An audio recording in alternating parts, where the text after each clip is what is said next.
Bismillah ar-Rahman ar-Rahim. This is Salim Akhtar Malik, your host at the Observation Post channel.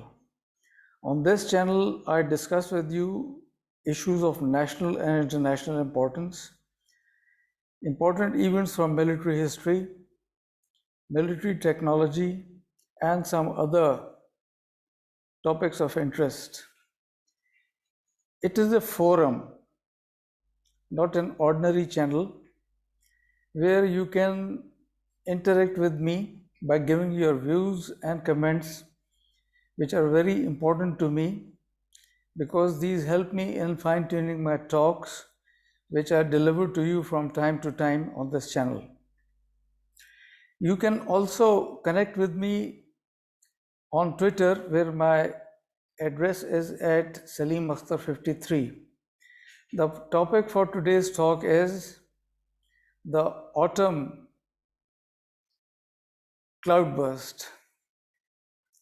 Now, a cloudburst is a sudden surge of rain. There are no signs of rain, and suddenly, as if from nowhere, the clouds emerge and it results in heavy rain, which inundates the area around it. The area on which the rain is falling is inundated, and it also causes at times flash floods. So the topic, as I said, is the autumn cloudburst, which refers to the situation in Pakistan in the autumn of 1968. So why do I compare the situation in the autumn of 1968, the situation obtaining in Pakistan at that time, with the cloudburst? It was so because apparently in October 1968, there was no disturbance in Pakistan. Everything was happening peacefully. Ayub Khan, the ruler, that is the president of Pakistan, he was celebrating the 11 years of his decade of what he called the decade of development, and suddenly something happened, an event which was like a stone in a placid pond, which created so strong ripples that it shook the entire country, and soon there were countrywide processions which resulted in an agitation, as a result of which Ayub Khan had to leave his office. So that's why I call it the autumn cloudburst. So what had happened?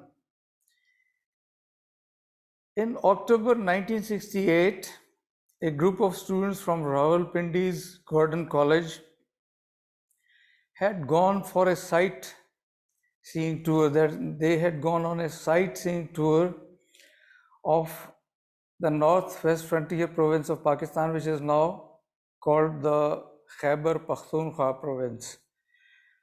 So they went there, and it was a normal practice that people would visit NWFP or Northwest Frontier Province for sightseeing, and on their way back they would shop for some smuggled goods which were available at many marketplaces which had popped up over a period of time in the border areas, where goods smuggled from Afghanistan, because Pakistan-Afghan border had remained a porous border, where smuggling was a norm.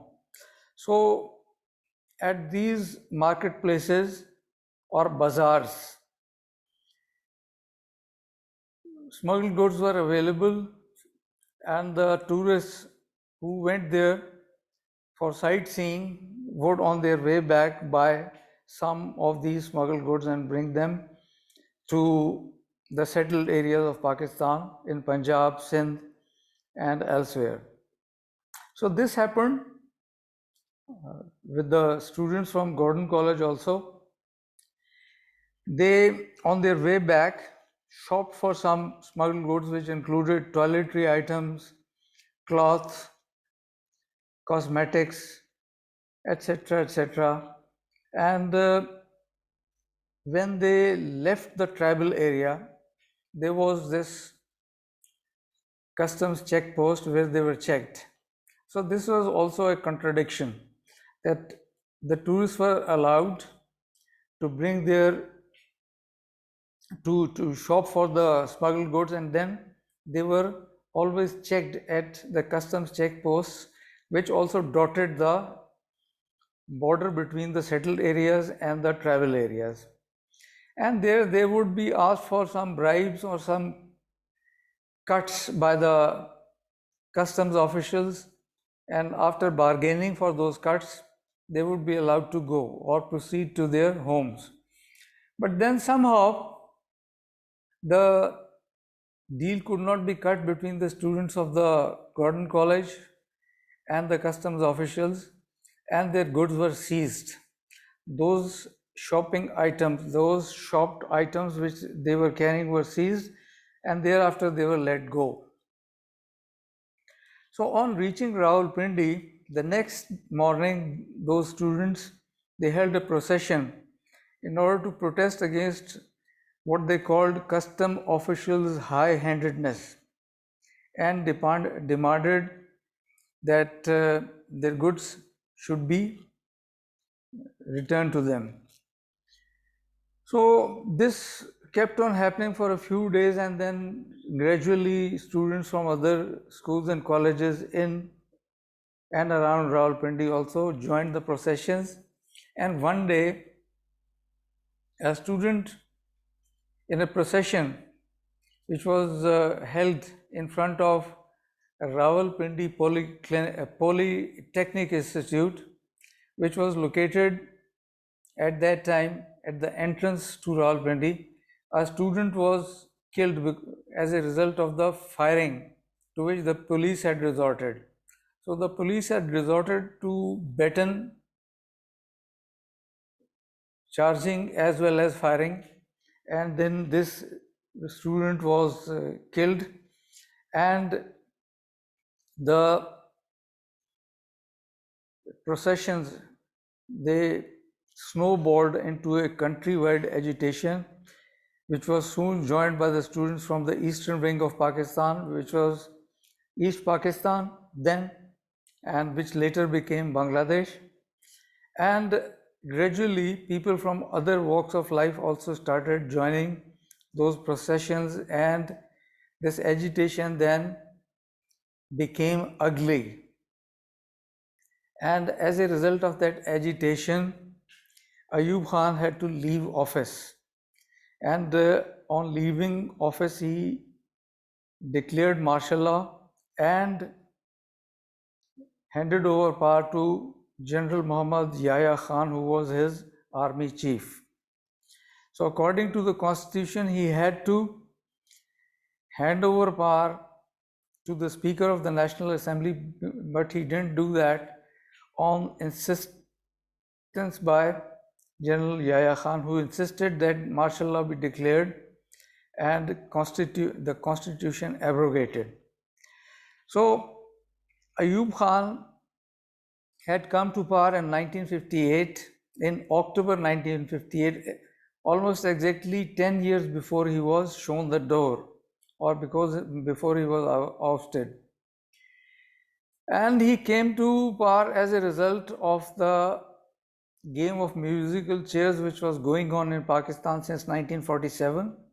And during that period, that is the period between 1947 and 1958, that is October 1958, there were 7 civilian governments in Pakistan, that is 7 prime ministers who had ruled the country. So in October 1958, Iskandar Mirza, who was Pakistan's first civilian president, he abrogated the constitution which was formed just or which was passed just a few years back in 1956,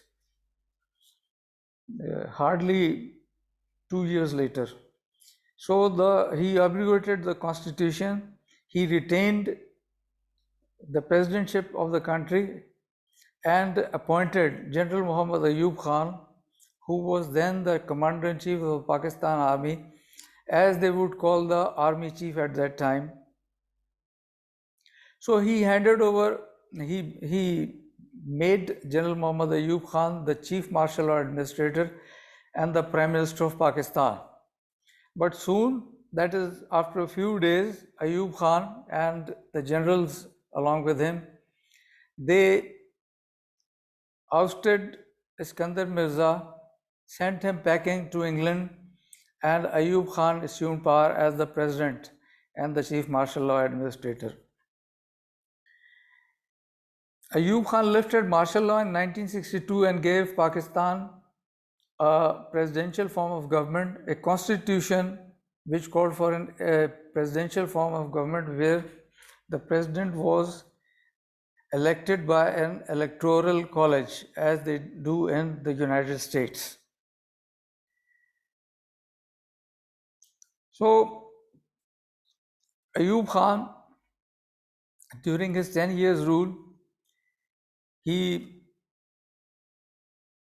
initiated and introduced agricultural as well as industrial reforms. Dams were built. A treaty with India was signed for sharing of the Indus River waters. Dams were built. The industrialization of the country was started, and he also reformed the family laws by giving more empowerment to the women. But the critics of Ayub Khan accuse him of three major things. That is, they have three major heartburns against Ayub Khan's rule. The first one is that he introduced the presidential form of government which was not suited to the genius of Pakistani people, and that in that system the president was elected indirectly through an electoral college. The second one was that he muzzled the press and ruled the country with an iron hand, and the third one was that he plunged the country into a useless war, that is the 1965 war, which alienated the majority province inhabited by the Bengalis, that is East Pakistan, and this alienation ultimately resulted in the 71 war, as a result of which Bangladesh emerged as a sovereign country. So these were the three main accusations against Ayub Khan's rule. I'll try to talk about them, each one of these separately. The first one is about the presidential form of government. Now, in democracy, there are three systems. One is the presidential form of government, the other one is the parliamentary form of government, which was in vogue in Pakistan till 1958, that is October 1958. So the presidential form of government is the clear example is of the United States, where this form is practiced. And the third form is a hybrid of the presidential form of government as well as the parliamentary system. And the example of a hybrid system is the French system, that is the French constitution, which is an amalgam of, or a combination of, the presidential as well as the parliamentary forms of government. So all these three forms of government, they perform perfectly in countries which have democratic cultures and democratic traditions, which have built these traditions and cultures over a period of time. And countries like Pakistan and the rest of the third world countries, as well as the fourth world countries, there no system works perfectly, and there not only the parliamentary system fails, but also the presidential system and the hybrid system. So why does it happen? It is because in the developing countries or in the economically backward countries or socially backward countries, democracy is taken something mechanical. It is likened to a dollhouse or a mechanical toy where there are various parts in the form of a judiciary, an executive branch, and the parliament, which are connected with each other like the parts of a mechanical toy. And the soul or the spirit of democracy is not there. So, if Ayub Khan is accused of imposing a presidential form of government, those people who accuse him of introducing the presidential form of government should also understand that in Pakistan, the parliamentary form of government also didn't work because the society is based on feudalism and tribal culture, where the real power is vested in the hands of feudals and tribal leaders.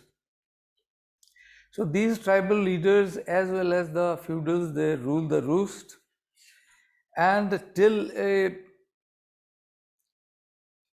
democratic culture is introduced or is nurtured or is cultivated over a period of time, this thing will continue. So it was not Ayub Khan's fault that he had imposed a presidential form of government. Second is about muzzling of press by him. Well, there were restrictions on press, but then in many countries there are such restrictions. In our neighbor next door, that is India, there are restrictions. There are some restrictions in Pakistan and in almost every country, even in the United States and England, where the press has to submit their content for pre-censorship. So if this happens in the United States and the United Kingdom, what is wrong with it in countries like Pakistan? And there is no such thing as free for all press or free for all democracy.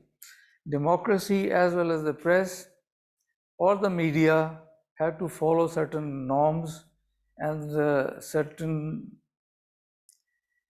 prohibitions. The third one is, the third charge against Ayub Khan is that he plunged the country into a useless war, which firstly resulted in a stalemate and thereafter alienated the Bengalis, as a result of which Mujibur Rahman, who was a Bengali leader, he emerged as the most popular leader of the Bengalis, and he presented his famous 6 points which called for regional autonomy for East Pakistan, not only for East Pakistan, for the rest of Pakistan also.